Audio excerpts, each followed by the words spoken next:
Welcome to Lucerne in Switzerland. Guys, dito tayo sa lumang city ng Lucerne. Part siya ng Switzerland. Ang ganda guys. Marami ditong river, lakes, canals. Kung ba't taong mga nag-fishing. Daming turista ngayon guys. Balilinggo ngayon, Sunday ng lunchtime, 12 noon. Ito guys, may kastilyo din sila. May castle dun sa ibabaw. Yan. Galing kami sa parking spot. So ito yung grabe ang linis oh. Kita yung ilalim. Malinis talaga yung Europe guys. They maintain the rivers and lakes. Sana ganun din tayo sa Pilipinas. Napakaganda ng tanawin dito sa Lucerne, Switzerland. Old city. Ito yung mga highway nila guys. Ang linis. Napaka-relax. There, may parang kastilyo din sila.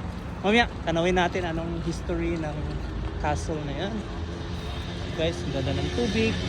May iba nag-fishing dito guys. Ewan ko anong isda dito. Tilapia siguro or bangus. May isda kaya dito. Ang dami nag-fishing guys. Oh. Lalaki doon. Itong linis guys. Oh. Kita mo, pati ilalim. Bato-bato. Walang basura. Tapos doon may mga church. Doon sa unahan, parang lumang church. Ito, gaganda ng mga bridges. Ang ganda talaga dito sa Switzerland guys. Kasi yung Switzerland, hindi naman to nasira ng gera. Na-preserve talaga siya. Neutral siya guys. So, I recommend to visit this place. In Switzerland. Lucerne. In Switzerland. Beautiful city. Beautiful river. Beautiful lakes. Ganda ng tanawin. Napaka-relax. Linis ng tubig. Bye!